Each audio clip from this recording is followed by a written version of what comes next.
That makes sense. Grade 7, Johnsbury. The youngest girl. I think we go down to middle school. All right, there's a lull in the conversation. It must be time to start. Thank you all for coming out on a very nice night. My name's Scott Campbell. I'm one of the representatives from St. Johnsbury here.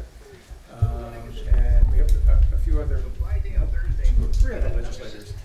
Sarah Copeland-Hanses, representative from Bradford, will be making the presentation.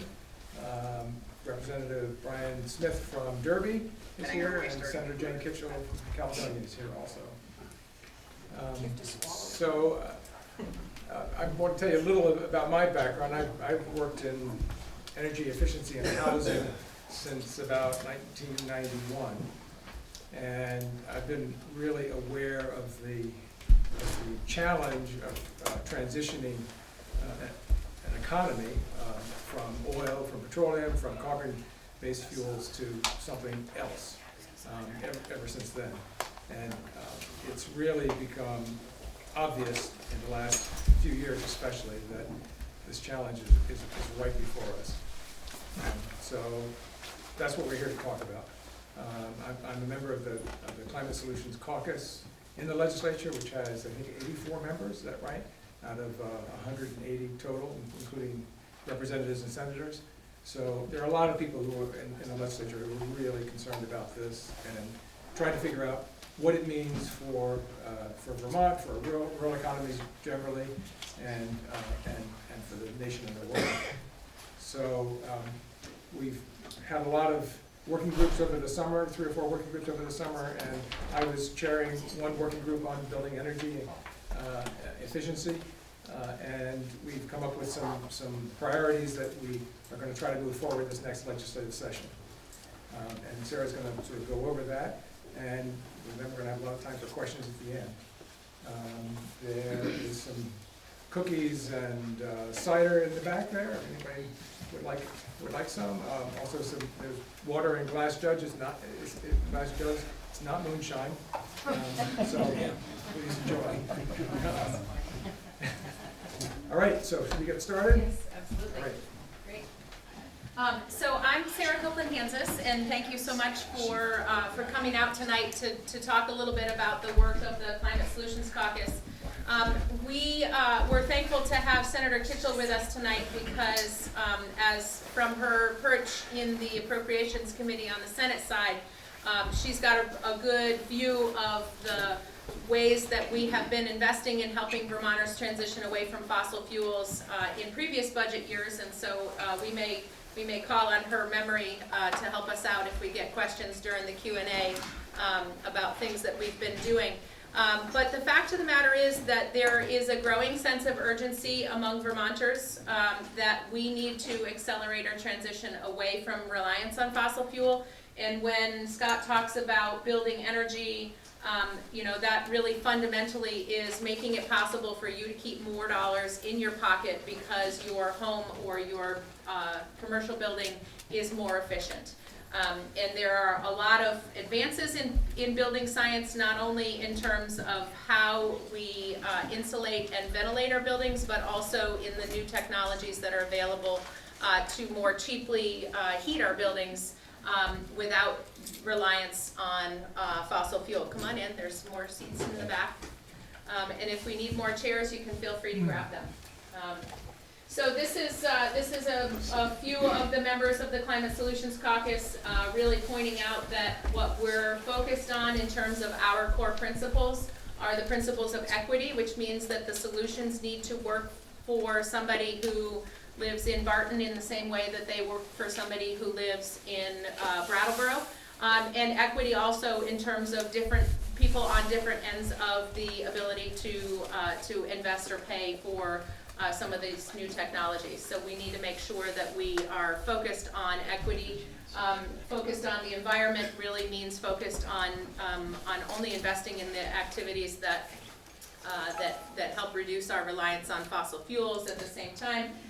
And also on economy, because we know that, if you want to skip to the next slide, that probably would help. We know that as we focus on climate solutions, a lot of these solutions can be done in a way that stimulates our economy and creates good local jobs. But why are we here? The why are we here really is because we have had pollution reduction goals in aspirational statutes for a long time, but the aspirational statutes are the yellow line, but the fact of the matter is that we haven't done a whole lot to bend the curve and to get our emissions going in the right direction. The IPCC report says we've got a decade. There are other reports out there that say we have less time to figure out how to reduce carbon in the atmosphere. So I'm going to hit the next slide. So where are Vermont's emissions coming from? Vermont's emissions are coming mainly from transportation, you see here on the bottom in black, and building heating here in red. And so when we look at places where we want to try to accelerate our transition to electrification of these technologies, these are a good place to start that will help us bend that curve. Go ahead. And then, you know, fundamentally, the impact on Vermont's economy. The dollars that we spend on fossil fuel, 78 cents of every dollar that we spend on heating and transportation right now is heading right out of the state. It leaves the Vermont economy. If we are investing in producing that energy locally, producing the electricity locally, weatherizing our homes so that our overall heating needs are smaller anyway, those are jobs that stay here in Vermont. I was last week at a ribbon cutting for a new solar array in Newbury. It's a solar array that came about because of a bill that we passed in the legislature this last year that says that schools can have as much solar as they need to be able to accommodate the needs of all of their buildings, okay? So when Newbury and Bradford and Oxbow came together under one school district, then all of a sudden, because Oxbow already had a solar array, that meant that Newbury couldn't have one. So we passed a bill and said that makes no sense. We want to continue to create these local jobs, and we want to give the town of Newbury and the school district, or the school budget of Newbury, the ability to take advantage of having solar that is going to meet their electricity needs. And so the ribbon cutting for that was fantastic. The town and the school in Newbury are going to take advantage of that, and that's what we mean by investing in our local economy with this transition. So the Climate Solutions Caucus began its work in May with an all-day retreat right after the legislative session got done last year.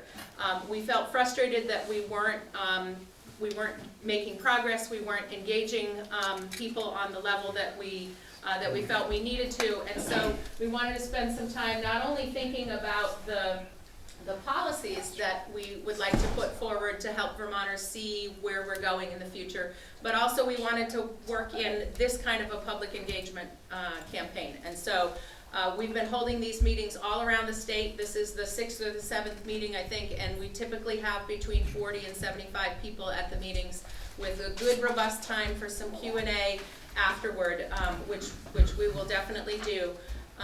And we have the opportunity right now to talk about what are the goals, what are the 4 banner priorities of the Climate Solutions Caucus for this coming year.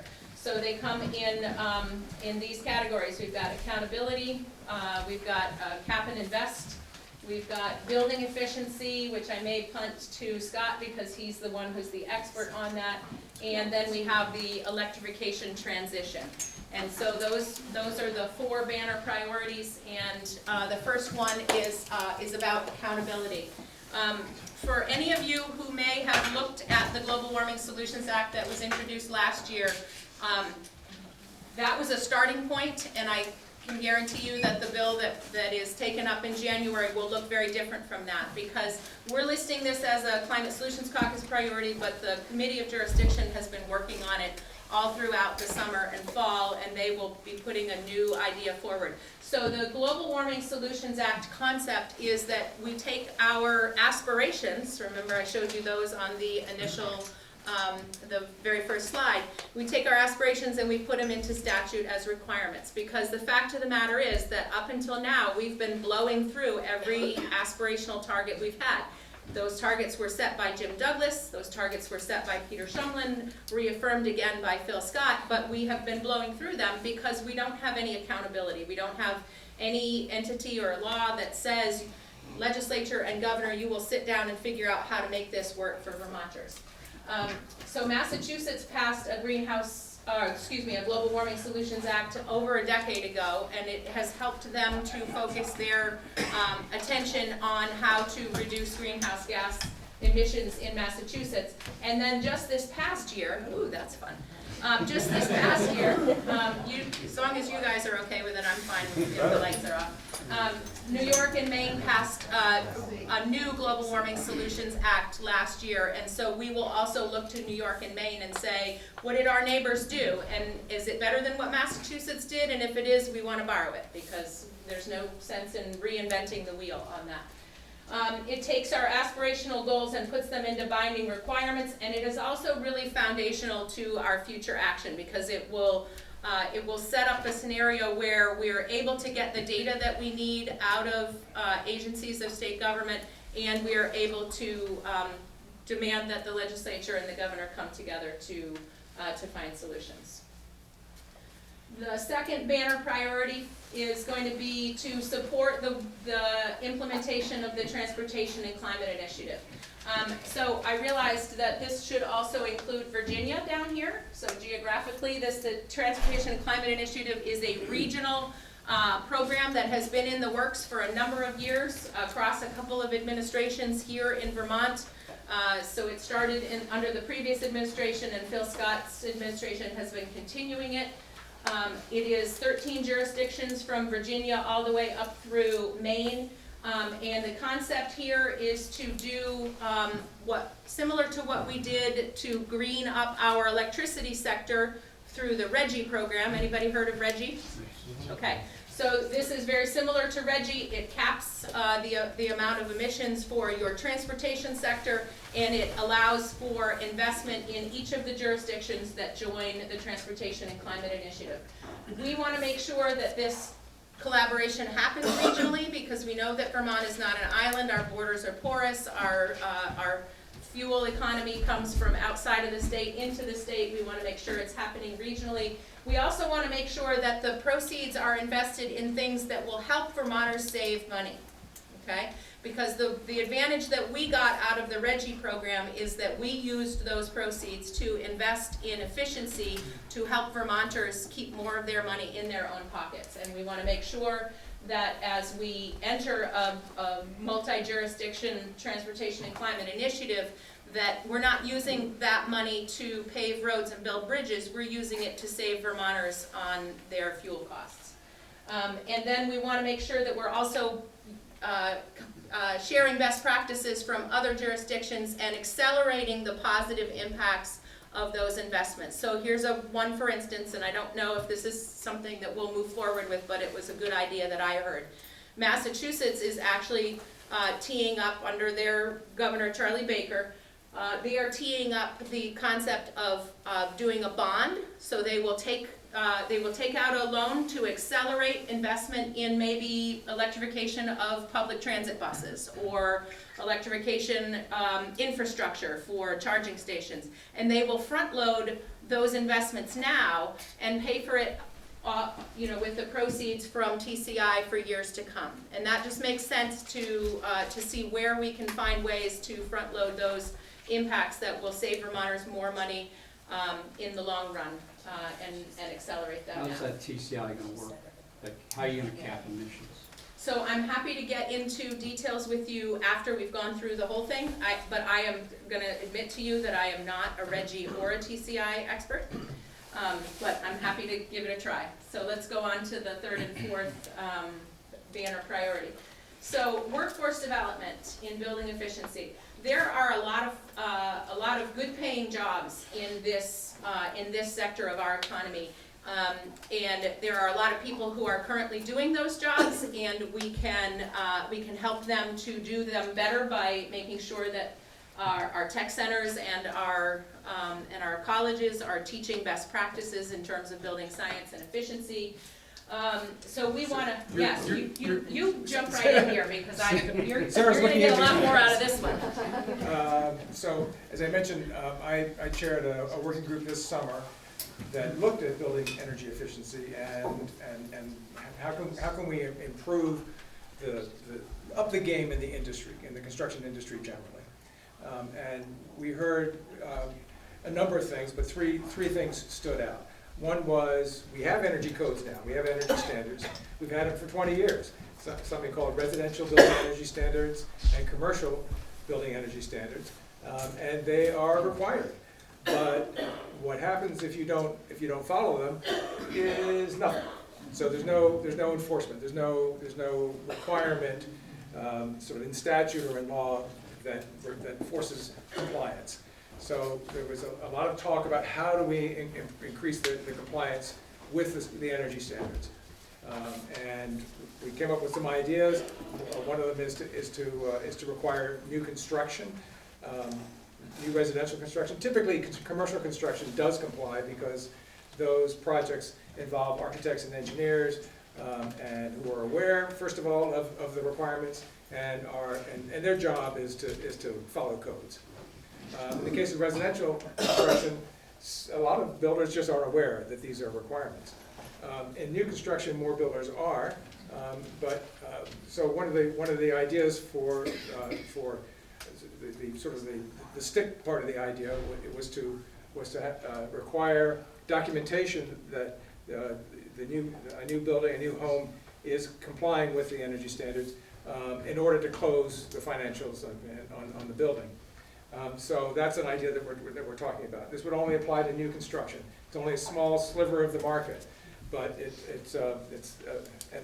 the idea is that it will get people's awareness raised about these requirements. So that was one idea. Another issue that came up was the lack of education, which is sort of the headline item here. A lot of builders just, in fact, I've worked in the construction industry for a long time, both as a contractor and as a designer and as a program operator.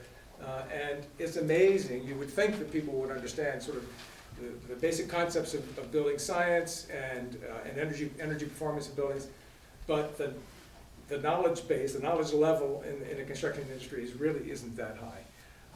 So the last program that I managed was one that worked with affordable apartment building owners all around the state.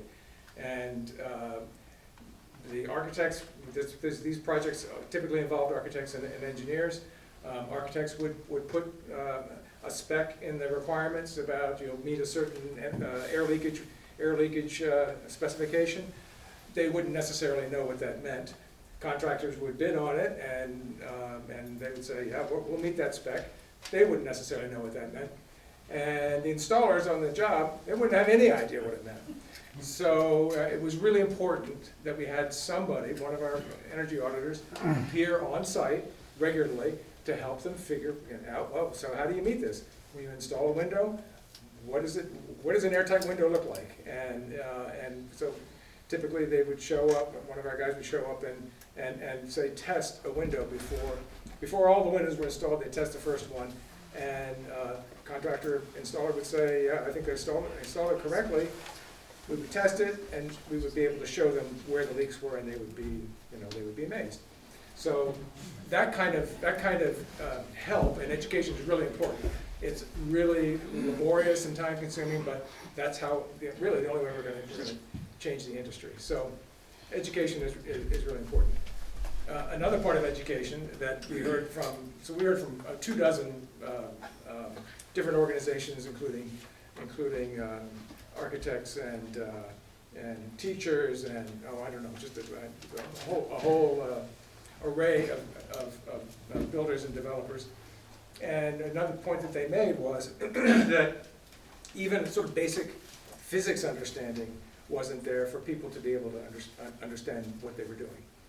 We heard from one manager of a weatherization program, actually a job I used to have years ago in Burlington for that part of the state, and he put it very succinctly. He said, when we hire somebody, they don't know what weatherization is all about.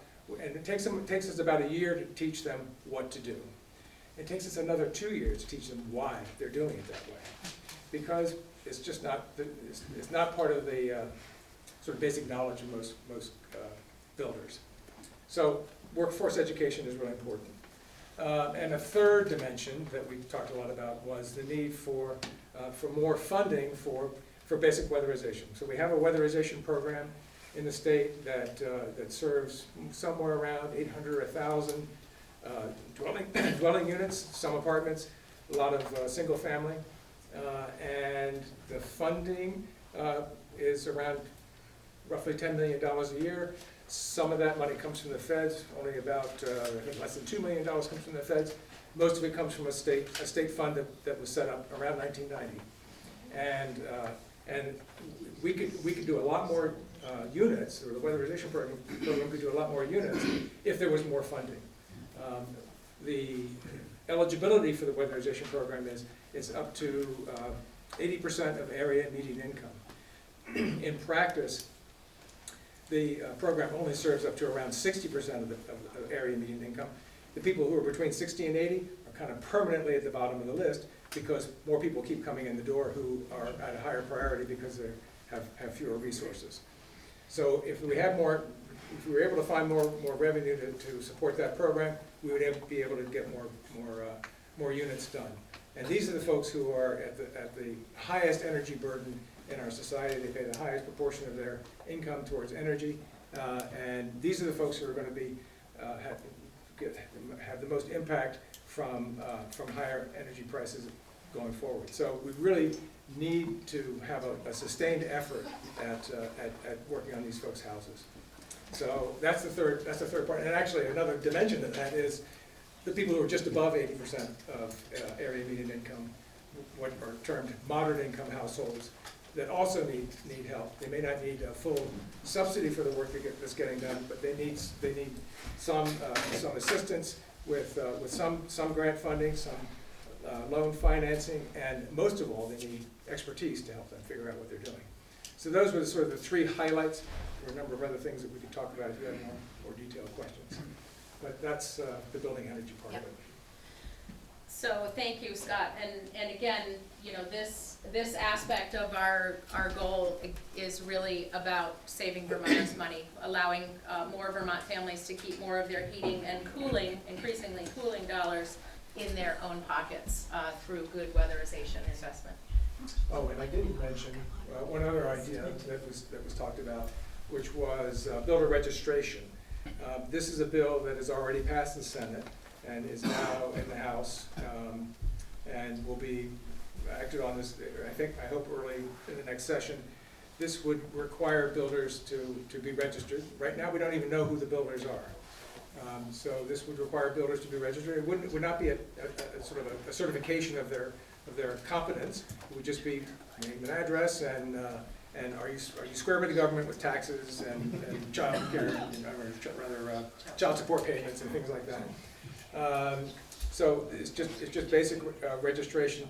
It would also provide an opportunity for us to let these folks know when there are certifications or trainings available.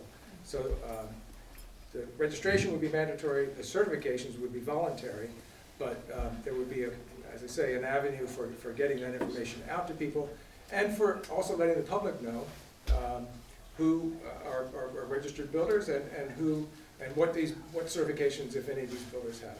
So that seems like it's really important on many levels, not just in terms of energy efficiency and sort of the knowledge base, but also in terms of the fraud that we've heard about. There's a contractor around, and you probably read about in the paper, who has taken deposits and then never shown up again. That happens periodically. We usually elect them governor. Sorry? We usually elect those people to office. Right, so, that's that. Yes, excellent. So the fourth part of the priority list for the Climate Solutions Caucus is really to be thinking about our renewable in-state generation.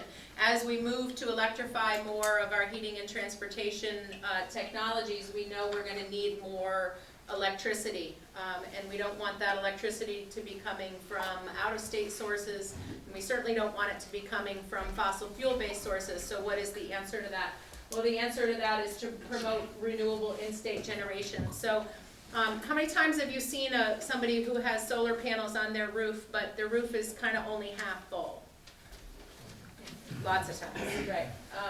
So the idea here would be, why don't we do some easy things, like saying, if you have a slate roof and you can't put solar panels on your roof, but I have a half full roof, why don't I host your solar panels? Then we both have our own energy independence. So thinking outside of the box, broadening the way that we think about in-state renewable generation to remove some of those barriers that are keeping us from being able to make our own energy here in Vermont, just like the solar array for Newbury Elementary School.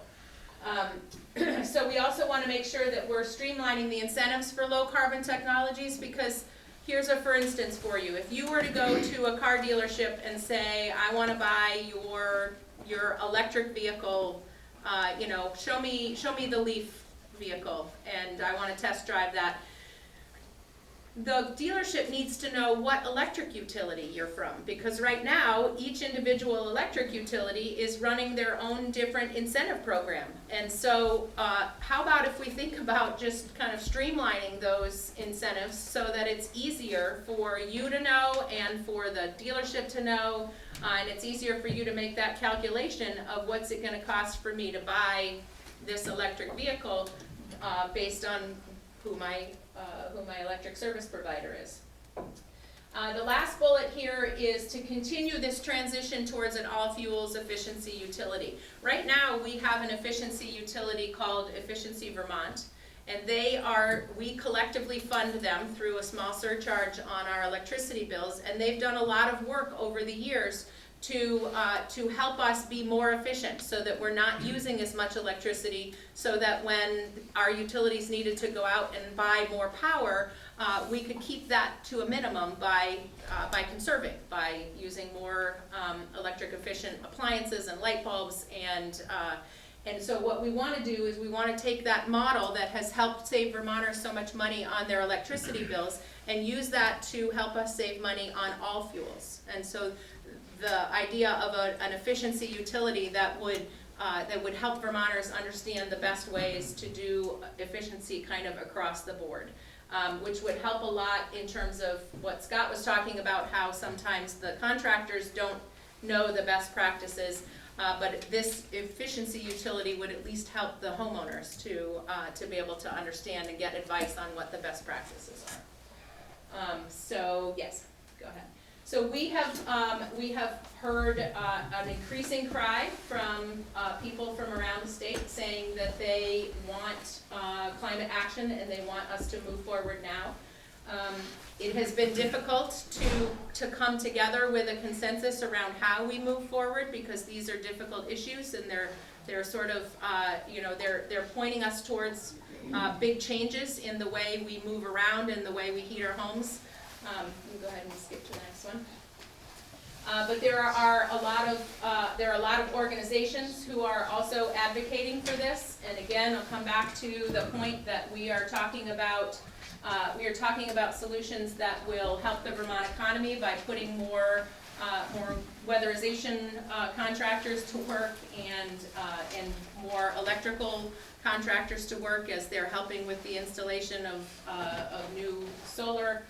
We want to make sure that it's working equitably for all Vermonters, and we also want to make sure that the solutions that we're putting in place are helping us curb our greenhouse gas emissions. And so I think that's probably a good place to stop for now if you want to facilitate Q&A.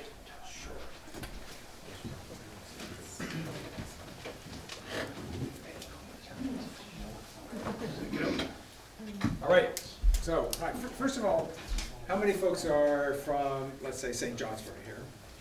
Oh, great, okay, terrific. And just surrounding towns, yeah, okay. All right, terrific.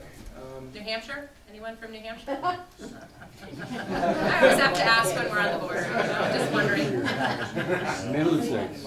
Yes. Oh, that's a good question. What? How many people are driving either hybrid or full electric vehicle? Okay. Oh, terrific, okay. All right, terrific. Well, so, yeah, we'll take all kinds of questions. If you could just state your name and what town you're from, that would be great, so. Keith Wooster Kirby.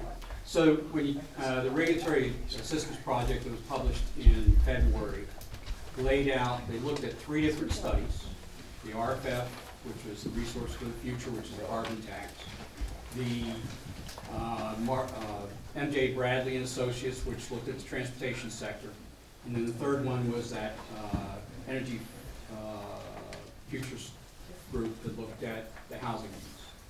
And the recommendations they made was, let's take a hard look at the housing piece because it's cost less, the return on investment is much higher. Look at vehicle electrification, but that's going to take longer because the technology doesn't necessarily get us there. And the carbon tax is the least efficient way of getting things, because even $100 a metric ton carbon tax gets you only 10% of reduction. So, having said that, and you've been in the business, have we made a inventory of our housing stock, of the age of our housing stock across Vermont? I mean, I've spent the last 20 years renovating an old house, trying to fill the infiltration gaps and all the rest of that, and you know, I'm not there yet. How many people have done that? So, you know, I mean, that makes a lot of sense. It's a Vermont solution, as Right. we've addressed here. But having come from the high technology field for a lot of years in the United States military, I'll tell you that high technology takes longer.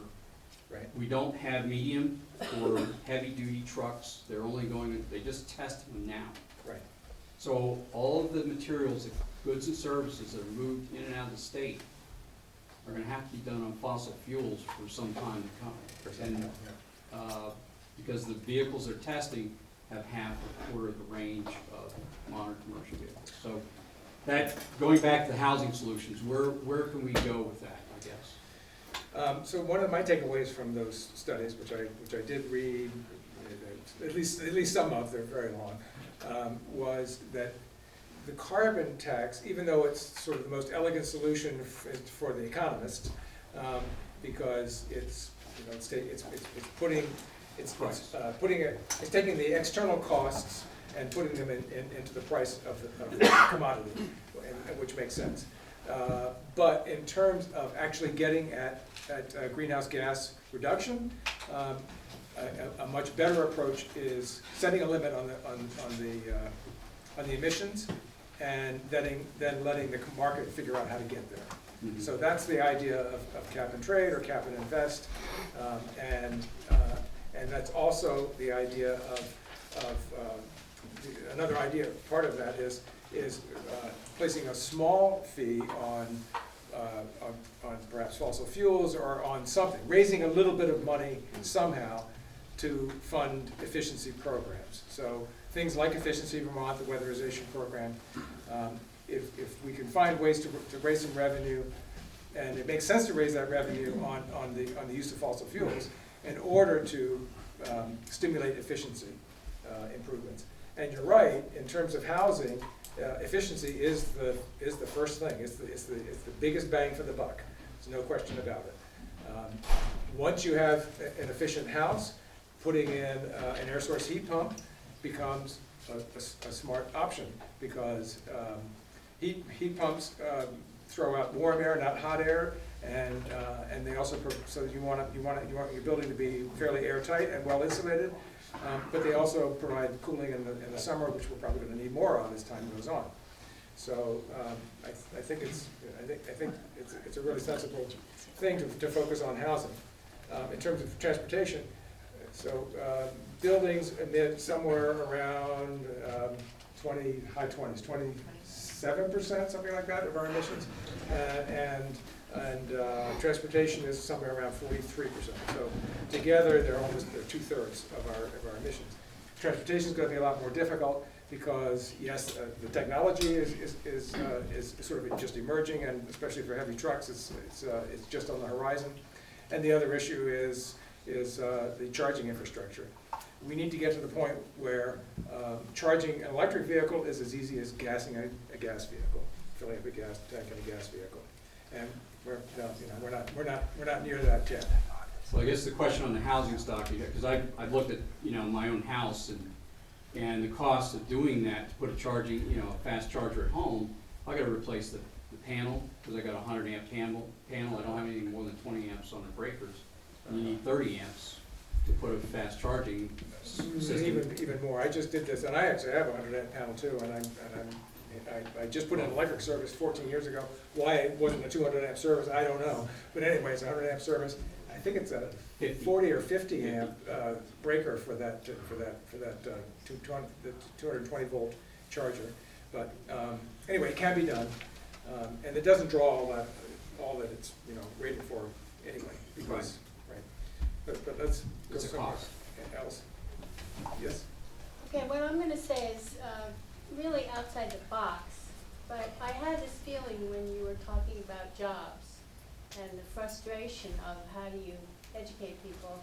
I was imagining that there was a ton of children coming around and helping and joining forces with the experts, the children who go to school and have programs that they're trained to understand, because they're already saying, this has to be taken care of right now because this is my life. And it just all of a sudden seemed like kind of a really great idea for the legislature to focus on the children and what they need to do to be empowered to really join forces with all the smart, experienced adults who know how to do things. That's all. Yeah. I just Well, so couldn't- education, I think, is really important. It's something that we Yes. focused on also, and when we were talking in the energy, building energy efficiency workshops. And the legislature doesn't dictate curriculum. But what we can do is provide incentives for teachers to get trained so that they can then pass that knowledge on to their Or students. career centers certainly have Right, building right. trades. And career centers, Yes. absolutely, yes, yes. Okay. I've got one comment and a question. My comment is, Sorry, I'm Who are supposed to you? ask you for name and town. Chet Greenwood from Derby. Okay. Efficiency Vermont takes in $45 million a year, and I love your idea about making homes efficient, energy efficient. I don't think we need a whole new bureaucracy to do that. I think Efficiency Vermont, we could encompass a lot of that with Efficiency Vermont. And the weatherization program, which ties into that, has been around since the mid-1970s. Yes. My question is, up until a month ago, I had colleagues and associates in the Northeast Kingdom, 450 of them I worked with, and the average commuting distance was 25 miles. So, based on Merrill Weinberger's assumption on the carbon tax, you're talking up to $1.70 a gallon on fuel oil and $1.70 on gas. That's going to increase about $1,700 a year to the average commuter, and it's going to average maybe $600-700 a year to his heat. That's $50-60 a week. This is for people in the Northeast Kingdom who cannot afford to spend $40,000 for an electric vehicle, and they cannot afford to spend whatever it takes, $15,000 to retrofit a new alternate heating system. These people, and they can't buy used electric vehicles. And as far as I They're know, coming. there's not one plug-in station in the Northeast Kingdom. Oh, yeah, there's a couple. Yeah, there is. Not There's one according at to- Barney's. Oh, yeah. There's one in Derby. Plugshare.com. Yeah, so we have, oh, wow, I love it. I love They it. certainly, So, I appreciate you highlighting that it's difficult to find charging infrastructure in the Northeast Kingdom. But as for the proposal from the mayor from Burlington, that's nowhere on our list of things to do. And it's noted that you don't particularly care for that way of doing things. We're not talking about. I don't think we can afford it, and I think what it does is it drives people into New Hampshire to buy that fuel, especially on this side of the border. Yeah, so I've, as I mentioned, I've been thinking about this since the 90s, and the carbon tax was certainly made the most sense. I would read a lot of articles about economists who say, yeah, carbon tax is the simplest thing to do. It's the simplest thing to do, but it's not going to get us where we need to go in terms of emissions. And we can't do it we can't have a carbon tax in St. Johnsbury. We can't have a carbon tax in Vermont. So it has to be something that's national. It really should be a global thing. Well, if you do it in conjunction with the other states, that 13-state initiative, that'd be different. Yeah, so a regional solution.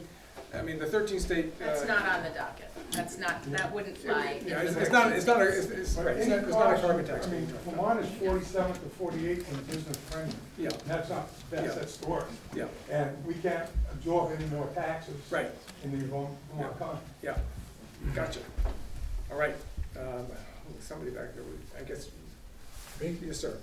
Hi, my name is Jack Friedman. I'm from Danville, Vermont. I lived there last 4 years. I lived 35 years in Island Pond. I got a background in electrical and instrumentation, worked at a paper mill for 21 years, managed the Coventry Power Plant for 3 years for Innovative Energy owned by Washington Electric Co-op, and then went to work for Pennsylvania Power and Light, and I now work part-time at the landfill in Moortown, stop in a couple days a week. I used to do that full-time. So I have a little bit of knowledge about, not a lot, but a little bit of knowledge about the power grid and its stability and its instability. You're talking about charging stations. I'm here to tell you that, years ago, Citizens Utilities, which is now Vermont Electric Co-op, got people off of electric heat because of the damage the resistive load was doing. Yeah. The power factor, the heat would come on, the power factor would go to hell. Not saying that the grid couldn't be made more robust, but who's going to pay for this? Mm-hmm. I can tell you, dear friends of mine, a couple guys lost dairy farms, they're on minimal Social Security. This vectoring, this rapid response might sound good. The school bus is full of kids that you bring to Montpelier. But the people that have to live with this, you've got to find it doable. You're talking about electrification. I'm talking about all of it, but electrification is where my basis of knowledge is. Yeah. And the other thing is, with batteries for EVs, you well know that cobalt is called the blood material instead of a blood diamond, because it's being mined by poor children in Africa. And I guess we don't think about them when we're thinking about our environment because they're so far away and maybe they're a different color than the most of us. I'm just saying, human nature, that's what happens. But Tesla said that they are going to have a cobalt-free battery in a period of time. And that would be great, but it's not here yet. So I would like to hear what's doable now without driving more people out of the state. We're putting more low and middle income people out of the state, left and right. Brian's Derby, Island Pond, they're gone. My own sons. So what makes sense to me, is why don't we have a huge carbon sink here in our forest. Why don't we invest in that? We got a state that's 80% forested. It's 80% forested. We're harvesting it at less than 50% of the growth rate. And, we've got species like chestnut, American chestnut, which is wiped out. Now there's hybrids. Get together with UVM and let's get some trees planted. Yeah. I'm not saying it's a fix for everything, but you got to go slow. I don't believe the 10, 12-year timeline. I believe in global warming. I wholeheartedly do. But I also don't believe that it's all due to us, not meaning that we shouldn't mitigate it wherever we can practically. Yeah. Right, and your point is well taken in that I didn't talk at all about what some of the advantages are that we have intrinsically here in Vermont. Our farmers and our forest owners our allies in what we know we need to do. Because the fact of the matter is, we could stop emitting carbon today, and we still will feel the negative impacts of a changing climate for a long time to come. So we have to start talking about sequestration. We have to start talking about drawing down out of the atmosphere, and that is where Vermont's farmers who are focused on healthy soils can actually be part of the solution, and we can design ways that they can benefit from being part of And I that sure miss solution. Vermont Yankee. I'm telling you, you lost your base load. Small nuclear, small distributed generation nuclear is a big answer. Yeah. Just me. Well, I mean, this is a complicated problem, and I mean, my general reaction is it's gonna take a long time to solve it, and we've gotta take steps. So we can't do anything overnight. And People can't afford another dime, right? No, so we gotta take steps. Anyway, somebody over here. Vita Sandoval, St. Johnsbury, Vermont. Growing up, I was a kid planting trees as a kid. I still do. I'm all about saving the planet, the environment. How many people actually pull over and pick up trash on the side of the road these days? None, unless if it's green up day. But in general, walk the bike path, we find all sorts of trash on there. My big question to you guys is, how are we going to stop the social inequality if we start raising our taxes? This funding has to come from somewhere. We're not going to automatically pull a magic cord and have everything fall out of the sky to support our weatherization, to support capping our emissions. And if we're capping our emissions, that's great. But in the long run, our farmers are going to end up paying for it because they can't afford to upgrade their vehicles. They can't afford to upgrade that tractor that they've been working on for 20 years. It's been the family. They know how to fix it. You've got John Deere now who's saying it's an electric vehicle. We're not going to let you work on it because our registered mechanics are going to be the only ones allowed to do that. So how do we then look at that and make it feasible for Vermont without giving us a giant increase in our taxes that are then going to increase our drastic inequality? Those are the challenges that we're looking at, because I don't disagree with you. So have how to do we do it? the way. What's our options? We have a lot of conversations like this. In the back. Well, I was going to bring up that we hadn't heard anything about nature in the presentation, and I think, unfortunately, that a lot of the times the discussion around climate change revolves around how can we maintain this way of life, and our comforts and luxuries, and the economy, and not really like how can we really support the health and vitality of the natural world and the biosphere. So if we ask that second question, we get a very different answer than the first question, and that first question leads us to the sort of crazy business as usual disguised as concern for the planet stuff we get with industrial renewables, for example. But the second question, when you think about that, I feel like it may look more like we're going to darn our own socks and raise our own carrots again. And I can tell you that that's the way my family lives, and it's not so bad, you know. But what we have here in Vermont, we're pretty lucky because we kind of have a structure that is now almost empty. We've destroyed Act 250 over the last 30 years. It's been eroded for business interests, and it's only a skeletal system of what it once was. The legislature could actually work to strengthen Act 250, and that would help people with the old growth forests and the healthy ecosystems that the climate scientists and everybody's telling us is so important. So if we could put that as the top priority, then helping nature, I would feel a lot better. Yeah. So one thing that I didn't talk a lot about, the fact that there is a working group right now of legislators who are continuing to meet. They have another meeting again tomorrow, focused solely on the concepts of resiliency. So whether it is resiliency for our agricultural interests, making sure that we are increasing the ability for us to grow our own food so that we have food independence here in Vermont, resiliency of our transportation infrastructure, because your road crews will tell you that the freeze-thaw cycles that we've been having over the last number of winters are just wreaking havoc with the roads.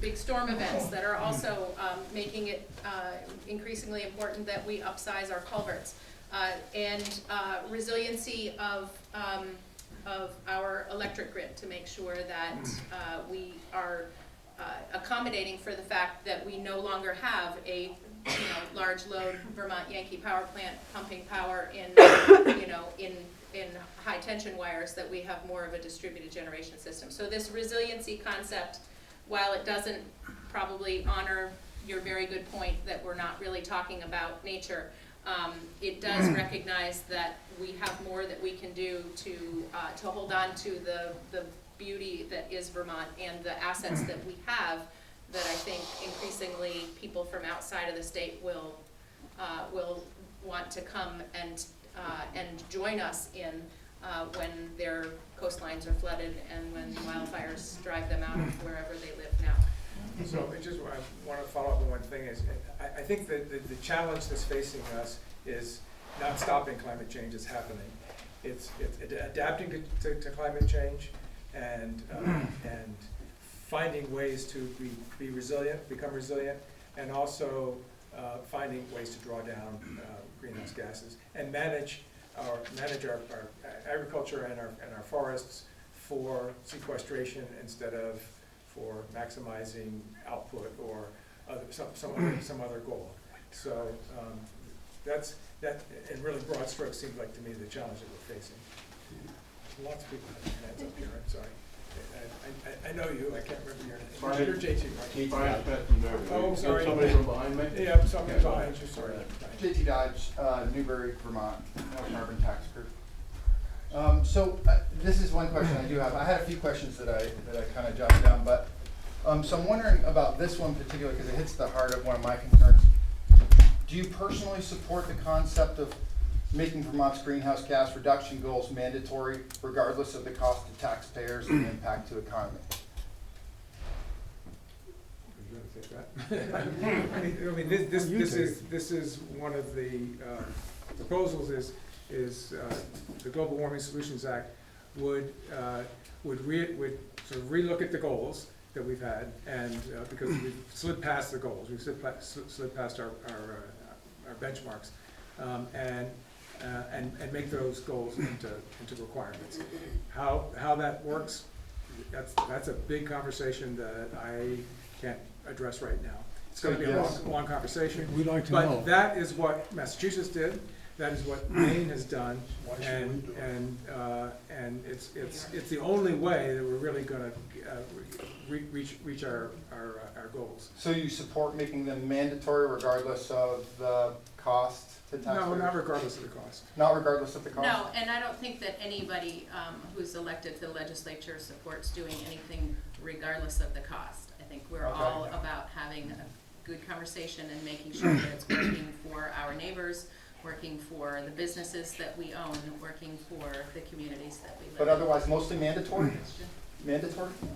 No, voluntary hasn't gotten us anywhere. Okay. Yes, go ahead. Thank you. Yeah, so my name's Andrew Davis. I'm living in Corinth right now. I'm from Seattle originally, but I work for the White River Natural Resource Conservation District as the agriculture outreach specialist. So I work with farmers to implement conservation practices on their property. And I've been attending the Payment for Ecosystem Services working group that's been going on. And I was wondering if the Climate Solutions Caucus was aware of the benefits of doing this. I think a lot of the concern that I've heard has been in relation to the trade-offs between increasing taxation and in favor of promoting carbon sequestration properties. But I think that this new concept of paying farmers for the value of the services that they have on their lands that improve the environmental quality of the entire state, I think is an interesting solution that maybe should be taken a little bit more seriously. And I think that Vermont, as a leader in a lot of these progressive policies, might be able to prompt federal action for this particular bill. Absolutely.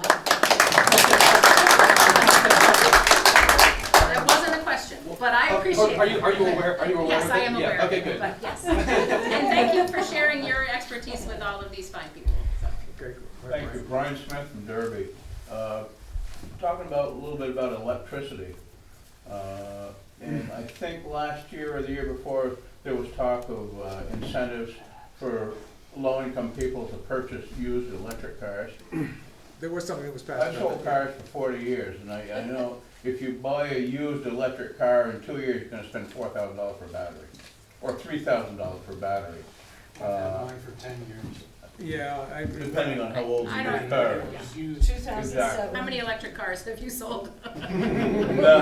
Yeah, okay, so, But the point being that I talked with some folks that are in the electric car business, and batteries to replace are expensive. So if you've got an older used car, with a low-income family, and all of a sudden they get hit with a $3,000 or $4,000 battery, they aren't gonna be able to afford it. No question about it. So with an incentive that was gonna be given to them probably by the feds or by the state, it's a waste of money. well, and I think- don't think I'm gonna buy your premise that. I'm sure. Yeah.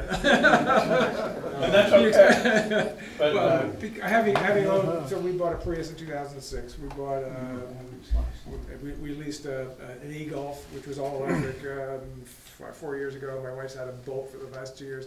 I've had a plug-in Fusion for 2 of them.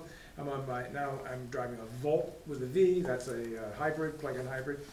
They all have big batteries in them. I've never had to replace a battery. And back also on the electricity, a number of years ago, the state of Vermont had a great opportunity to do a lot of importing from Hydro-Quebec. And that didn't really materialize the way it should have. Is there still chances, I don't know if we've talked about anything with Hydro-Quebec anymore as far as importing electricity from them. It's a lot cheaper than it is anywhere else.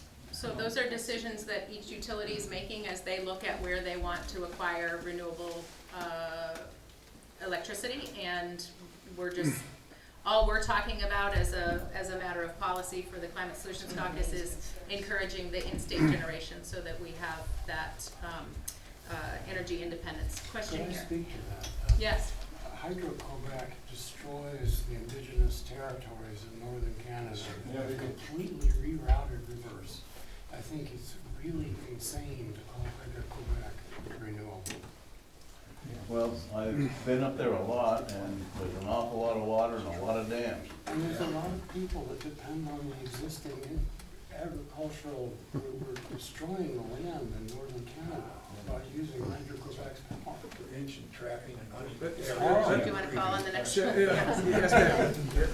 I'm Peg Elmerhoff from Cabot, and I want to cheer on what the caucus is doing. It's really nice to hear. I had a more than 40-year career in environmental and land use policy in the state, working statewide for 30 years. And back at the beginning of your graphs, I created a transportation caucus in the legislature, an alternative transportation caucus with the McCormick brothers and Mary Sullivan. And we were very young. We had no idea it was going to take so long to get anywhere. Those 3 are still there too, weren't they? And so, to your Come back. point, I've been doing education outreach on this for 40 years. And to your point about the voluntary efforts, we're just not getting there fast enough. It's wonderful to hear about, the declaration of a climate emergency and really needing to make a change. I administered the FEMA money coming into the state to go back to towns after disasters for probably a decade for hazard mitigation, and watched them come harder and faster, and then drafted the first state hazard mitigation plan. One question I have to you is whether you've heard from our emergency management office on the current state hazard mitigation plan that was adopted last year, because they're required to address climate. There's great policy in there. You're talking about trying to implement that policy, and you really need to hear from them. Is that? Yeah. Well, Yeah. there's a resiliency working group that Sarah mentioned that is just sort of started out of this climate caucus group, and that is one of the connections that we're trying to make. Okay, and so that's one of the other things I wanted to bring up is CROWS. I created CROWS, and I heard that Mindy talked with you, the caucus, the current director. And I just take the opportunity to let people know that this is a blossoming movement in the state that came out of Irene, came out of the practicality of working statewide with communities for so long, and seeing the silos of passionate volunteers in the environmental community, in the emergency response community, and the people that hold the food shelf and the church and the long-term helping people get back on their feet. And CROWS stands for again? Community Resilience Organizations. I brought a few postcards. What I wanted to bring up to you is when I created it, was modeled really, the precept was Tunbridge. Working with Tunbridge and Hartford, the two towns after Irene, one highly professional, but with 5 disparate villages that don't, Queechee and Wilder couldn't be Queechee, Wilder, West Hartford. They don't even know they talk about being from the town of Hartford. And then Tunbridge, which is all volunteer, and is sort of like a British sitcom of people across classes, across political factions, really kind of loving each other and getting along with humor. And I asked at one point, you know, do you think this is because of the fair that's gone on for 160 years? And they laughed and they said, yeah, because they work and play together and celebrate together annually for 160 years. It's community cohesion. So Crows is about that. It's about trying to model Tunbridge on, it's thinking about Green Up Day and thinking about conservation commissions. It's trying to get select board to appoint a team from those 3 silos and other people who want to be on it to celebrate even just one day of crowing where people come together, the kids, and work on projects to help make the town stronger, more resilient. Hartford is the poster child for this. And I wanted to bring up to you that, because I was involved with conservation commissions forever, and there is enabling legislation for conservation commissions. It's not necessary. Some conservation committees were formed outside of the enabling statute.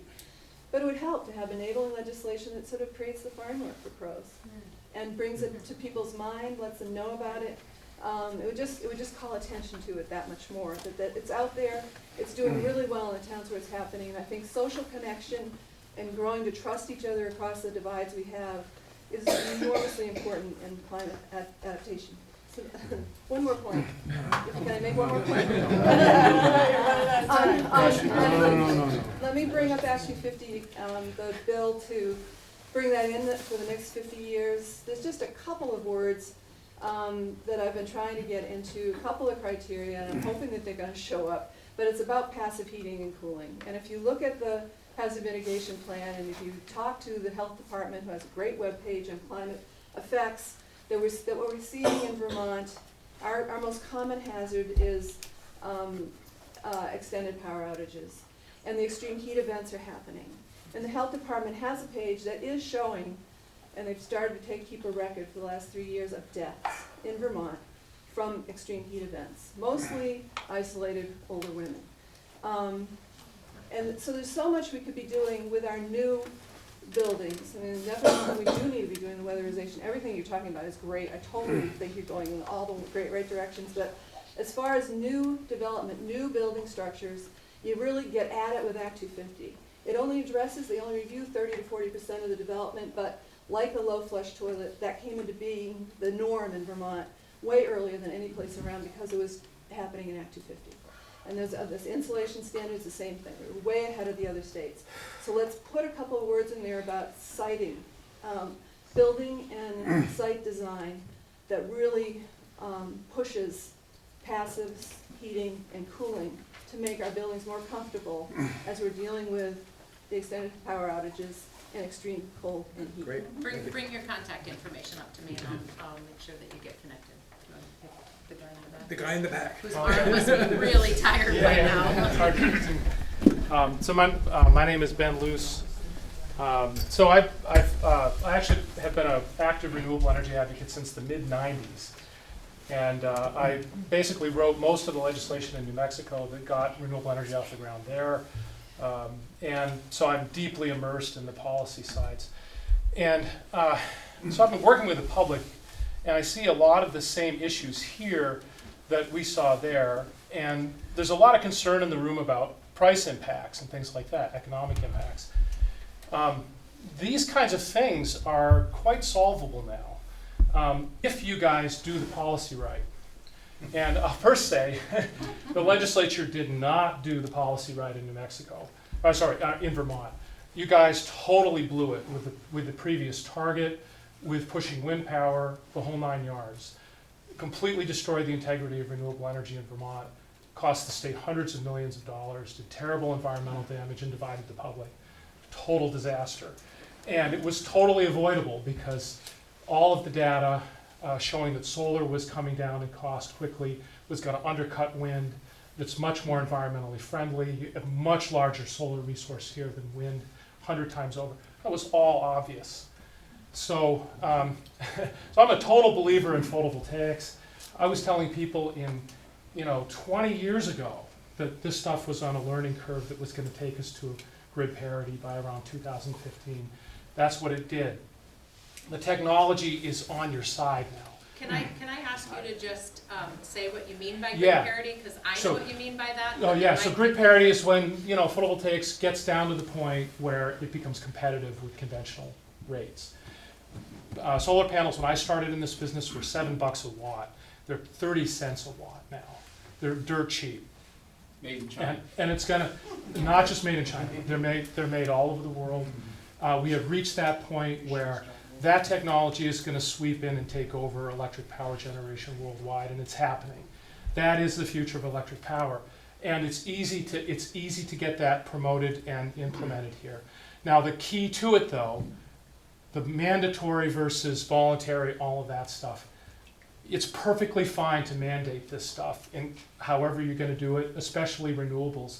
But the thing is, all you have to do is build in something we call reasonable cost thresholds, that if the costs turn out to be higher than projected or unreasonable from the point of view of ratepayers, Public Utility Commission, you just let the utilities off the hook for a little while till the cost comes down a little farther. So you can completely solve this mandatory versus and cost issue and fear and still have a strong target. It just has to be done right. And there's a lot of other things.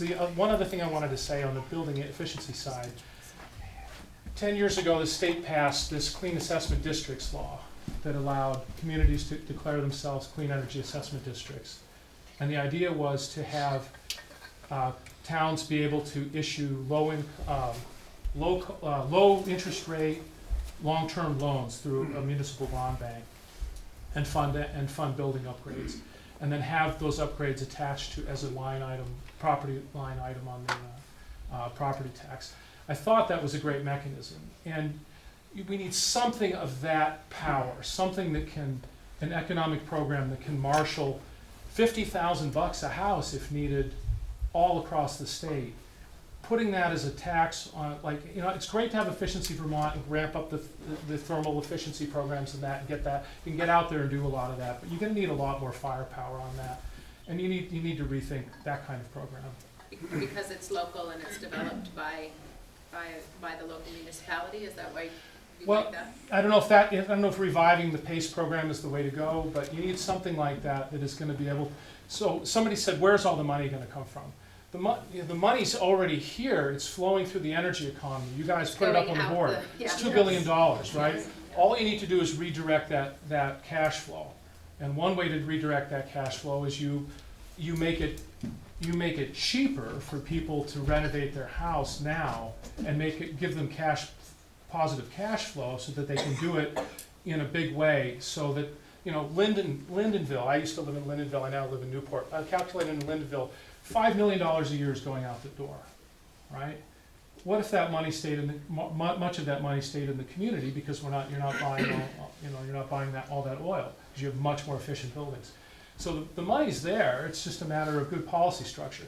And Vermont has to get out of this thing of sitting around with a bunch of stakeholders in Montpelier, groups that screwed it up before, like VPIRG and others. Got to get away from those and have open policy development, get best practices from all around the United States, and really design good policies. Because the inside stakeholder process in Montpelier will always result in policies that are tailored to the specific biases and special interests of those groups. VPIRG was largely funded by people like David Blittersdorf, sitting on the board.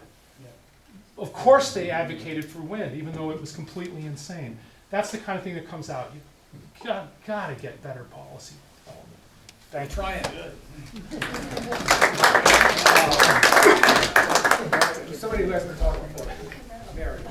Hi, I look at the newspaper and check the websites of the agencies for news on how we're doing, what kind of progress we're making in mitigation of environmental damage. And I still see goals that are set for 2050. And I don't know why they still do that. It seems to me that we should be getting constant updates. We should set goals for, say, June of 2021, and then report on that. How are we doing? What are we doing, and how are we doing? What progress we're making? I wish we could forget about 250. I mean, this is a crisis now, and history is what happens while we're making plans. Thank you. I see, one other person who hasn't, well, come on, Enrique, you had your hand up the longest. Go Thank you, ahead. Enrique Bueno from Middlesex. I just want to follow up on your comment, lady, on passive cooling and passive heating. I am chair of the Vermont Passive House, and our mission is basically to promote the passive house standard, which is basically reducing 90% of the waste of our heating and cooling energy. And that can be done. It's no experimental science, it's not rocket science. Any builder, okay, that builds a shitty house can build a passive house. And Matter of knowledge. but in Maine, for example, in Brewer, Maine, they built 48 units affordable housing complex, which cost $138 per square feet, the construction cost. And it was top because they did it with the Maine Housing Authority. So they have a cap on the cost per square feet. And that was done just with double stud walls and cellulose. Any builder can do that. It's just putting some details on the whole thing. Yep. So it's not so complex to create that level of knowledge. So the only thing that is missing at this point is the legislature take on this. And I know, Scott, you have been doing, I mean, in 1 year what the whole legislature hasn't done in 20 years. I understand, yeah. Tell my constituents. It is true. And it's, the whole thing is that at this point, I mean, I understand you said we have a building code.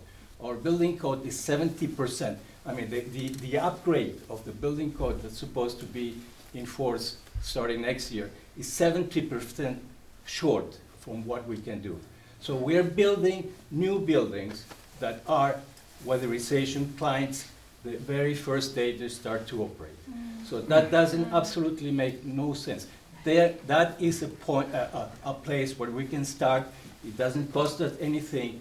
It doesn't cost us investment in charging station. It's just do it, but it has to be enforced. It has to be compliant and all those things and put into the code. Okay. I hear you. I even agree with you. I'm just trying to get. Right on. I know you do. John. Yeah, I'd like a couple points. Your name? I'm John. I'm from Razor. I'm from St. Johnsbury. I like that you guys focused on these two issues, transportation and housing. It seems obvious that's where the money is when it comes to decreasing our climate change. When I think about what keeps me, what a life looks like that is easy on the climate, that produces less carbon, I look around this town, and this town was made and thrived when people walked. It doesn't take any money to walk down the street, and it also increases community resilience and all of our health. Unfortunately, what keeps me from walking as much as I'd like to is that a lot of the investment we made, a lot of it in the state level, has undermined the ability of people to do that. So when I try to get to work at Hospital Hill, there's no safe way to get there. And that whole, and that was built a lot with state money, the hospital complex, community health center, just the hospital drive exit, Northeast Human Services, they moved economic services out of town. And so every time we do that, that makes people drive longer to do the daily thing. And it makes people have to have a car. I mean, even so, there's 17% of this community, around us, this census tract that doesn't have a car. Households, not people households. In Newport, in the downtown Newport, it's 22% on the state records. So there's a lot of people that already can't afford a car. They're not going to get a $40,000 plug-in, but they can save money. I mean, our family, we live with one car. We probably save $7-8 grand a year, and it doesn't cost. You don't need to put money into it. You just need to say, as a state, like, we're not going to build out in the outskirts anymore. We're not going to build our schools where kids can't walk to them. So there's a big line of people idling and emitting fumes right in front of the school. We're going to build it where people can walk, where I can walk to work and I can walk to the essential services I need for a good life. The other thing, as far as the house goes, I believe in this, and when I came here, I had a assessment on my old house, and which is kind of expensive actually. And then I was given a sort of, this is how you get your house down to net zero, and it was over $200,000. And I've probably put, I've done the insulation, which is the big money. I've done some heat pumps, but probably the best thing, probably the most impactful thing I've done is have my mother-in-law move in with me. Because that takes her whole apartment out of the equation. So I think there's a lot of people that live in big houses so we should be thinking more about house sharing and making that easier. I know there's organizations in the state that do that, but there's not one here. But I think we also have an epidemic of loneliness, and I think that when you can spend 50 grand or 100 grand improving your house, but you make more of an impact by having somebody move in and make a little money too. Well, not in my case, but one could do that. So I think and that improves, that bolsters our community, and so I think looking for Vermont's strength in terms of our town centers, our historic walkable centers, and that lifestyle, and I think that'll also bring people that value that to the state, especially young people who are living in cities where they don't have to walk. Yep, great comments. Lynn, did you? Yeah, I have a question. My name is Lynn Wordsford, St. Johnsbury. I'm not sure how many electric utilities are in Vermont.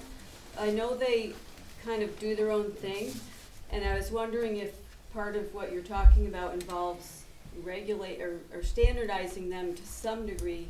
For instance, like I'm in Lindenville Electric, and we definitely don't get compensated for our solar renewable energy the way, say, Green Mountain Power does. There aren't smart meters.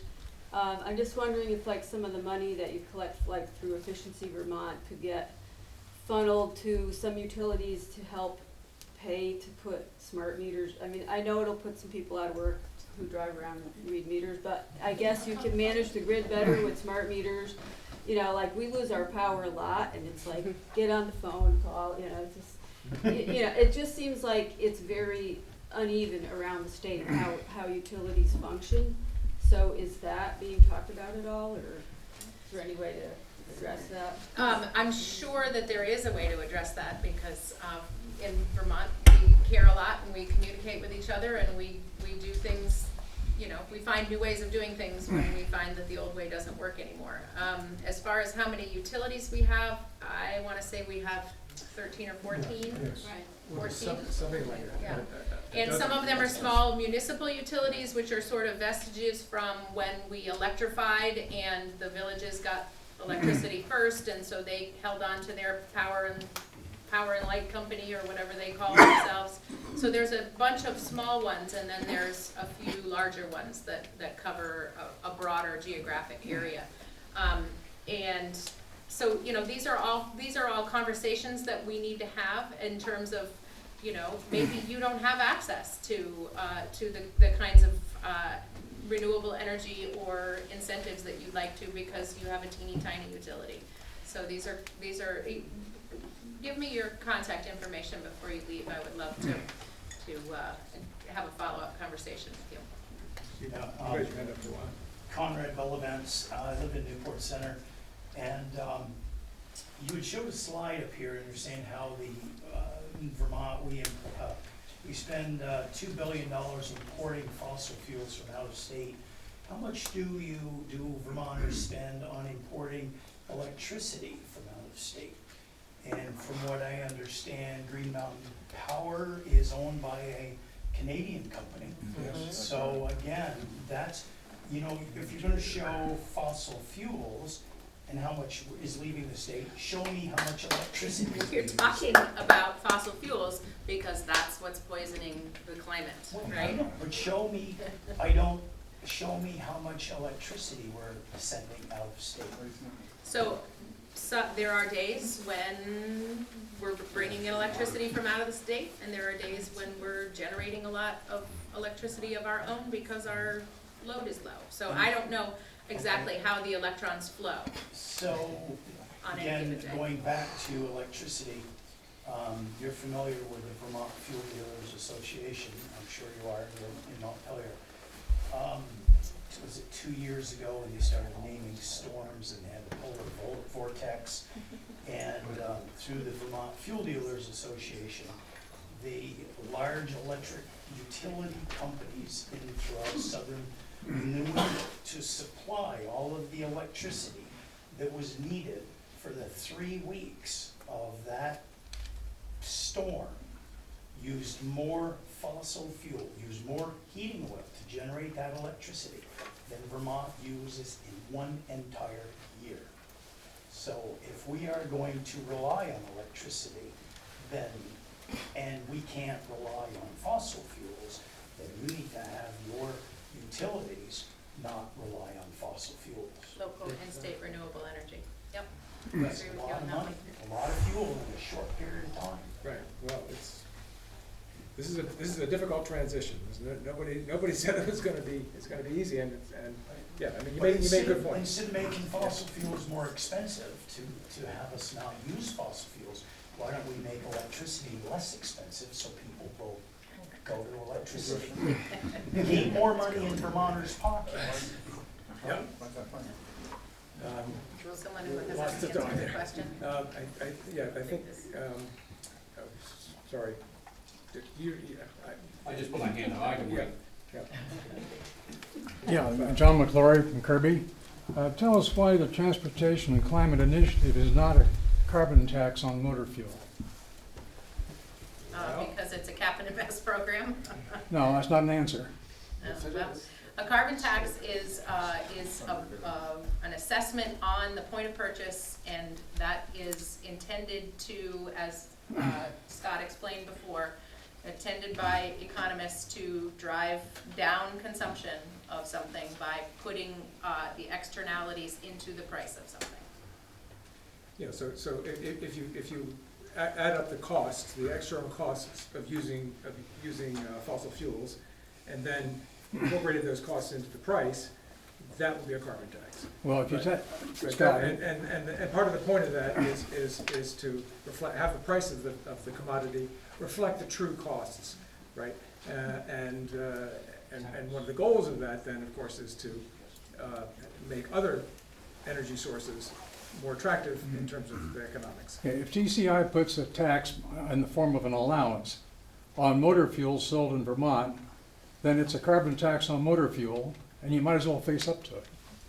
So, John, I would love to invite you to debate the Georgetown Climate Initiative, or Fine, bring 'em Governor up here. Scott, or whoever you want to. The fact of the matter is, this is something that is in process. Like I said, it is 13 states and the 12 states and the District of Columbia, from Virginia all the way through New England. This is a program that is moving forward, that will that if it comes into being, we want to make sure that it comes into being in a way that works for Vermonters. Yeah, it'll just drive up the price of motor fuel, right? Tell me it won't. We want to make sure that it works for Vermonters. No. It's Not good enough. revenue neutral, though. The idea is to return some of that directly to the people that are paying the highest prices, the Yes, rural I understand folks. The idea is to invest some of it directly in alternative, in renewable energy sources. So it isn't something that will show up in the coffers in Montpelier. Yeah. Well, sure it will. They'll just spend on those things that you just said. But the arrangement is intended to be revenue neutral. Right, well, No, it's not. this could be a long Intended to conversation. generate revenue. No, it's not. One answer is, come up with a better idea. Fine. Come up with a better idea. Anyway, Steve. Yeah, a quick comment and then a real question. The fossil fuel industry is doing a great job dividing us with this whole talk of carbon tax. Everything is a carbon tax. Every day I read it. Ethan Allen Institute, we know is a vassal of the fossil fuel industry. You're a liar. Really? Yes! Yeah. What's your name? Yes, they are. You My didn't name is identify. Steve Eichel from St. Johnsbury. You're a liar, Steve. No, I'm not. Anyway, Scott, and that's what concerns me, is we need to go after the big chunks, which is the fossil fuel. My real question though is, it seems that we can't deal with this in a vacuum.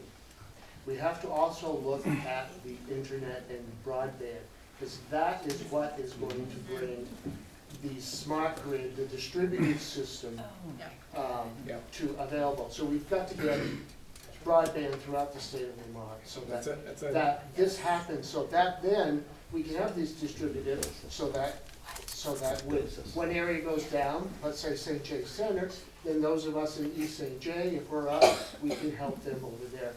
It takes, the technology, it's not just energy, it's also technology. And that is critical to the economic survival of our small towns as well, which is why the Energy and Technology Committee focused on broadband last year, and they're going to be focusing more on energy policy this year. Spent another considerable portion of my idle time since the session ended. Who hasn't spoken before? I guess everybody. Oh, here's Chris Campbell back here. Todd Campbell, sorry. Yeah, I want to focus on economic development. I don't have a problem with a trading system that worked for acid rain. Environmental services are good. It drives down the cost of providing the services needed to achieve the results. That's smart. We should be doing that. But economic development, you're either sending money out of a community, circulating it within a community, or bringing new money in. A lot of the energy, agriculture inputs, the stuff that we drive our society on in Vermont is all imported. And unless we're creating businesses that run on resources that are generated here in Vermont, we're missing the boat on economic development, on job creation, on wealth creation. There are so many good industries that are starting to pop up using low-value biomass. Landowners can't get $10 a ton for chips right now. I mean, what are we doing with that? You ship it over to Maine, maybe you spend $20 on diesel to send it over there so you actually have a market on it. The school here, there's a potential for using semi-dried wood chips. Nobody produces it around here. Yes. And, Massachusetts, if you want to look at some of the good stuff that's going on, alternative energy credits are one of the things that they've passed, similar to the RECs with renewable energy.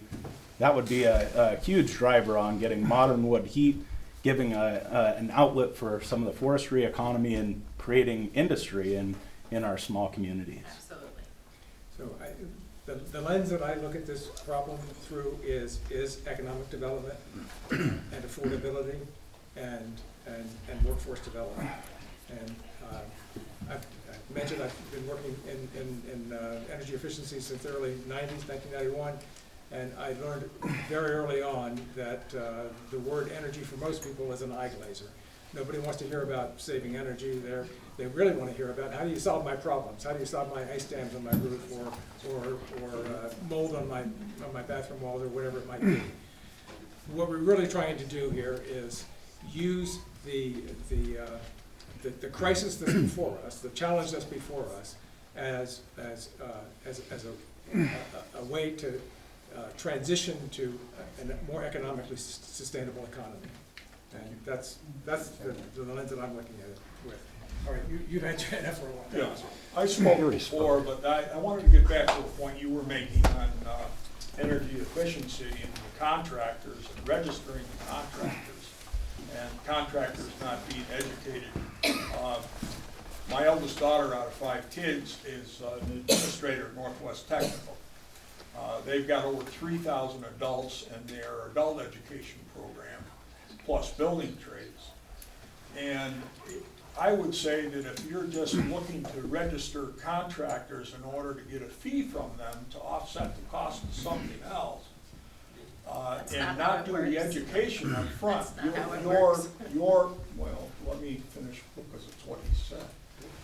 You said that the education wasn't as important as the registration. We wanted to make people aware of who these contractors It's not exactly. If that's the impression, I didn't say it very well. The point of registration is actually just to get people's names, so that education, training, and certification is something that can be delivered to folks. And also, there's the other issue about fraud and accountability. But I would suggest then teaming up with these technical centers, Absolutely. Newport, Northwest, Absolutely. and getting this done this way. Yes. That makes better sense than just reaching out and grabbing a fee from somebody. Yeah, well, I mean, the fee the fee isn't to raise money. The fee is to cover the cost of having a registration. I don't even know what the fee is. It's not going to be a lot of money.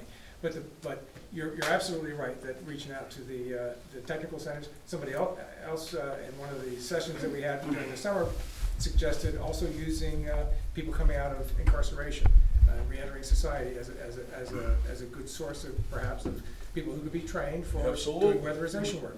So I've talked with the director of the Department of Corrections, and I've also talked with a number of people who are in career and technical education centers. So, yeah, I mean, you're exactly right. And a way to deliver it, that's Yes. all. I agree. Okay. Scott, in relevance to that, just a one more follow up. I would just, I haven't been picked yet. He hasn't And I've been had my arm up a little bit. Oh, I didn't see you. Well, folks have spoken already, are getting a second shot. I'd like to get my first shot. And I actually have questions. Okay. But I'll preface them by providing you an observation that's of great concern. That the legislature historically has not been focusing on economic justice. They've taken the easy way of raising monies for rolling out renewable energy by not putting a tax on income, but hiding the tax in the rate base. The result of that has been those who can afford to install these systems on their properties or invest in these systems elsewhere are getting these heavy subsidies. I mean, I live in Caucus. My name's Johnsbury, by the way. And the wealthy folks in my town, or the wealthier segment of the residents of my town, have all the renewables built out in their yards or on their roofs. And the poor folks living in trailers do not, and arguably never will. Nevertheless, we have Washington Electric Co-op and Vermont Electric Co-op right now petitioning the Public Utility Commission for substantial rate increases. Substantial. The reason being, these net metered renewable energy projects that are being built by wealthy corporations, some of them out of state, many of them out of state, are benefiting from our tax dollars. People from Florida and New York City, in $1 million penthouses, by the way. John, do you have a question? Yeah, I do. But I'd like the same amount of time. I can't. But my question will be, when I'm done, is that will you take a serious look this year at equitable funding sources, not what you've done in the past? $750,000 Vermont Electric Co-op, arguably the poorest segment of Vermont society, serves the Kingdom and Franklin County. They're having to pick up the cost, $750,000 just this year. It was $550,000 last year. Washington Electric Co-op's seeing the same problems. And again, if you folks don't shift, if you continue to allow these renewable net metered projects to be born on the rate base, it's increasingly going to skew to those who can least afford. And they are going to fund those who can most afford. So I'd ask that you look at that and that you include a social justice component. That's my question. Will you do that? Yes. The second one is, I know that there's been a quiet, secret meeting between folks from VNRC, CLF, and Conservation Law Foundation, and I think, Madam Representative, I think you've been at those meetings, And they're developing a plan right now in secret that no one can even see, and it's going to be presented to the legislature in January, and it's going to surprise us all. Again, it speaks to Mr. Luce's concern that these things are developed in a vacuum. Substantial public policy in the state is developed in a vacuum, and then we have to defend against it. So I ask, is that actually happening, and are you part of that effort? I can guarantee you that I am not developing Okay. policy in a secret closed-door meeting with CLF or who was the other? DNRC, DNRC. PERG. Okay, so are you aware of that going on? I am not. I am working with 80-something members of the Climate Solutions Caucus who have been meeting diligently, focused on building efficiency, focused on transportation, focused on renewable energy and the green economy, focused on putting common sense climate solutions in front of Vermonters. And my focus has been that we can't just come up with these ideas, Scott and me, because we think we're the smartest state representatives in the whole legislature. We can't. Although we are. Oh, of course. We can't just come up with those ideas in a vacuum and then go to Montpelier and pass them. We need to actually come and talk with you about them, which is why we're here, which is why we had the working groups during the summer. Yes. And met with 24 different organizations, many people, some of those organizations had many representatives talking to us. And we tried to synthesize all that information into the best possible. Will you be addressing the regressive approach to taxing the ratepayers? Well, yes. I mean, it is regressive. It is. Increasingly regressive. It is a topic that's part of the conversation. I'm on the Energy and Technology Committee. I didn't mention that before. And part of our jurisdiction is this issue of regulating electric utilities, and it is something that we talk about all the time, certainly. It's also true that new technologies are technologies that typically the wealthier people can afford. That's just the nature of things. That's why. But they're not paying. We are paying for it. Us folks. $150,000. You're not answering the question. So I'm actually gonna call time, because I have to drive to Bradford, and that guy has to drive to Corinth, and that guy has to drive to Middlesex. Really? Or Derby. Derby's an interstate at least. Well, I'm happy to stay. So I am very happy to stay and visit with folks. There's cookies in the back. If you want to give me your contact information, I would love to have it. And go ahead, Brian. One short, easy question, and it won't take a second. We're a recreation state, and this is going to involve a lot of snowmobilers. If we increase gasoline prices, has the Caucus thought about that? What it's going to do to recreation? If we don't have snow, then there will be a recreation industry. We're not going to have snow? Thank you,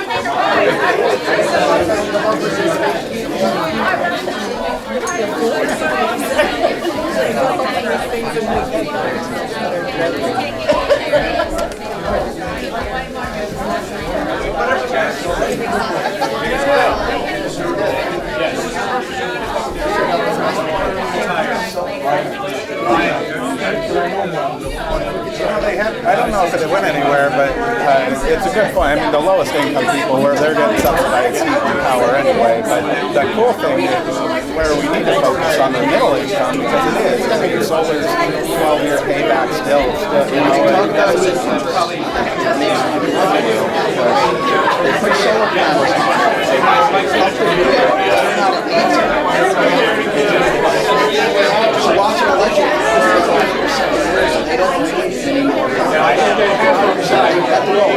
But they should be working stuff for cost savings. Well, the problem is that's what happens when you buy that renewable energy. You pay a higher rate, and so they become more solar energy. They can't use it. They can't buy at the level they consume. So they can't use it. So they pay $204 a kilowatt hour. And then because they have still gotta dump it, they get 5 or 6 hours out of the water. I guess that is how it is. That is the highest. I'll give you 3 mountain hours. Robert Johnsbury did one with me. Robert Johnsbury is coming. They're paying on hours. They're paying on it. But that's not what I'm talking about. I'm talking about summer. It used to be. You're right. It used to be. We've built out our summer. The summer they shade it. They don't have summer. And solar doesn't generate wood. So these guys dug solar when they're full. Here's the problem. They don't generate. In the winter, look at the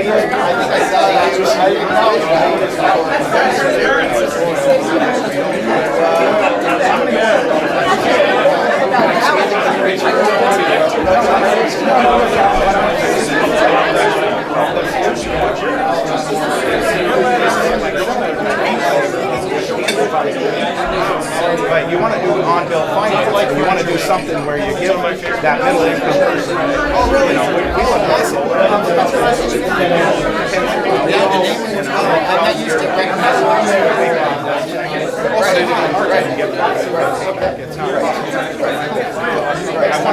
And the average house is owned for 7 years. But here's where to do the on-bill financing, the first month after that power is that project is finished, the ratepayer saving.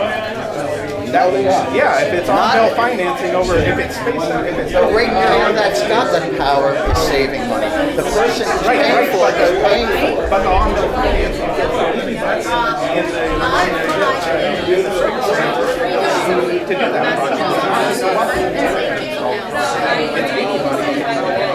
Not everyone can get finance. No, it can.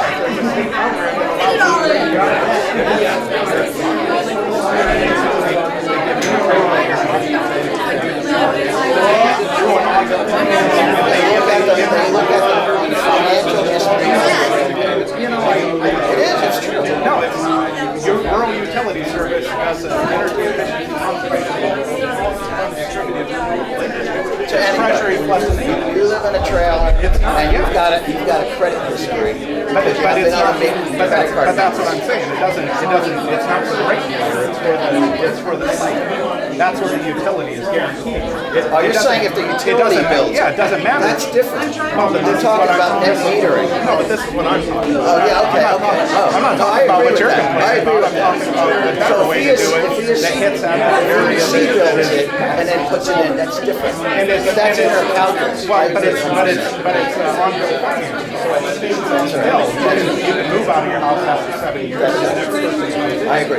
And so instead of them getting 13.8 cents per kilowatt hour electric, they get 18 kilowatt hour electric because they put solar panels on the top and they installed heat pumps and they did the energy efficiency stuff that drives down the rate. That's what our utilities should be focused on. And yes, at the same time. But the problem is they're subsidizing these net metering projects. They are. Because they're trying to get a result. No. They don't want it. It's being forced by Montpelier on it. Because they're trying to get the renewable. Washington Electric is 100% renewable. So every kilowatt hour they add, they spill. It's a fact. Talk to Barry Bernstein, the president. And they've asked for relief, and they won't do it because the energy developers fight it. Put more of those heat pumps on in that utility system.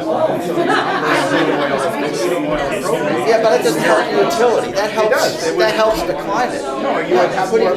You would be delivering more via electric. Yeah, you'd be doing that instead of paying $2.80 a gallon for propane or $3.20 for heating oil. You're paying $1 equivalent by getting electric and running a heat pump. You still run the oil when it gets below 10 degrees. But you're running the heat pump and having that on-bill financing. You know, the low-income people they're getting subsidized, so they're not paying any. You know, they're paying very little for their heat or power because that's subsidized off the board. If you're very low income, there's light heat in that. But it's the middle income. you're right, it's sort of a mixed bag. I was waiting actually. I saw you out there. I waited there. You guys good? Well, then they need to have that conversation, then they need to have that conversation at the legislature to give that priority over net metering. Because they're in conflict at this point. Net metering made sense 10 years ago, absolutely. But they're in conflict. It was never meant for 500 kilowatt projects, it was meant for homeowners to put on, but the vultures are coming into this. Well, no, the lobbyists down in the legislature got it jacked up, so they're using the business to profit. It's what's happened. I work in the legislature, I see what happens. I see who's paying for which lobbyists. I can show you that. I can give you my card. Thank you for You don't want to believe it. No, I don't care. I mean, I do, but Well, you should. everybody's out trying to make money. I'm saying there's a better way to But steer they're the making, the legislation. wealthy are making it on the backs of the poor. You just keep rushing over that. I'm not rushing. I'm You saying did. we're, You don't care. You say. I'm saying I don't, for the purposes of which direction we're headed right now, pass and control, right? We can go in a different direction. That's what we need to do. That's what I'm trying to get them to do. Well, and what I'm trying to get you is a solution right now. I don't, I'm not. I agree with that, and that's what the EC has asked for. Those are great tools, and that's what the utility, the small utilities have asked for, and these people are non-responsive. Non-utilities, they're not listening, they haven't implemented, they've been there every single year. Patty Richards from Washington, the executive director there, the ECC's been there, they've been at the PUC, the PUC says you gotta talk to the legislature. The legislature just, it's over their head, they take lots of testimony. It's not just about, we need incentives for on-bill financing. We can do that. But will they do it? I think they will. Okay. I mean, I don't know. We'll see if they do. I'll bring that to the I've been to a few legislature. meetings where they've talked about heat pumps. I mean, Right. It's not just the heat pumps, it's on-bill financing. And it's pumps that are living off of a utility's renewable energy. Right, that's the one that works. That's the one that works. The problem is when you have solar people, when you have folks dumping solar, when they have to spill solar, like Washington Electric, BBC, and then in the winter, those people accrue all these credits at 19 to 21 cents a kilowatt hour, when the value of that, if they have to spill it, is conventional power. So let me finish. I can't get them. It has to be, they create incentives that have morphed this thing in the wrong direction. But they set it up so it doesn't go that way. They've set it up so my neighbor, who didn't even understand this, he thought he was doing the right thing, put solar on, and he said, well, I'm burning solar this winter. You're burning energy credits that you got from putting solar on 100% renewable grid. And in this conversation, that's how we I'm just telling you, this is what's going on. This is what they all go 100% renewable. This would be everyone's point. And so he didn't know. So this is what happens to Washington Electric. It was The good. president is in town. People are We had this stuck conversation in in so town. many ways. And this guy believes that somehow they can like save his solar energy somewhere. And engineer. But there was a lot of mutual. And so what he's done is now put heat pumps in, and he's getting repayment at 19 cents. That kilowatt hour value. And Washington Electric's buying that stuff. And so they, and if you look at the ISO, do you ever look at that?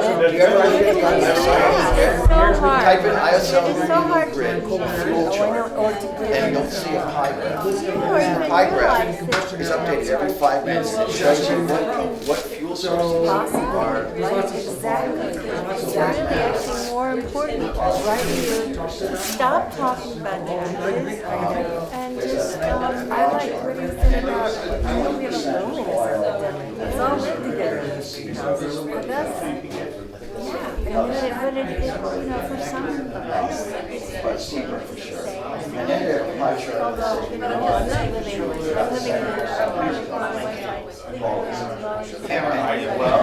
well, they don't count large scale. It's amazing. I never thought.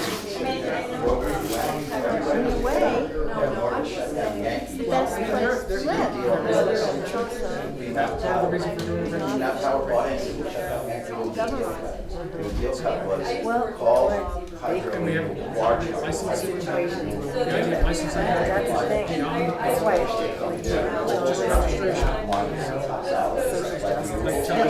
So they're buying this.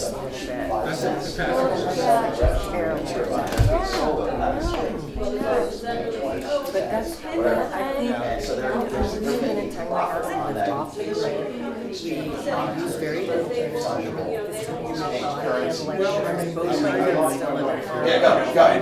On the it's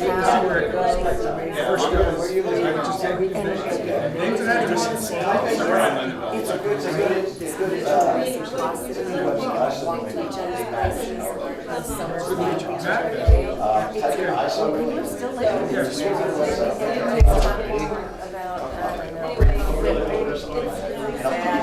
talking about, I don't You'll be able to see what you're burning. You're running heat pump, you'll be able to see what heat pump. Bypass. Oil, gas. No, I'm not generally, my responsibility is if you produce it, use it generally, that's gonna be, yeah, that's gonna keep So they just set it up so these guys don't travel to better products and export it. So I'll give one up to you because that's what we do. And that's where Connecticut banned wind turbines you can't put them on. So what do? They control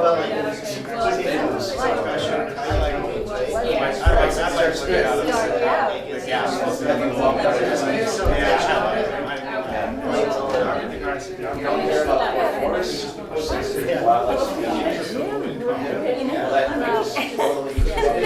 they don't even want to pump the water. They want You're not for forest, you're on the edge, you live on the edge, you don't live 50 miles into a forest, you live on the edge. I'm pretty far off. Yeah. We'll talk. Good to talk. Okay.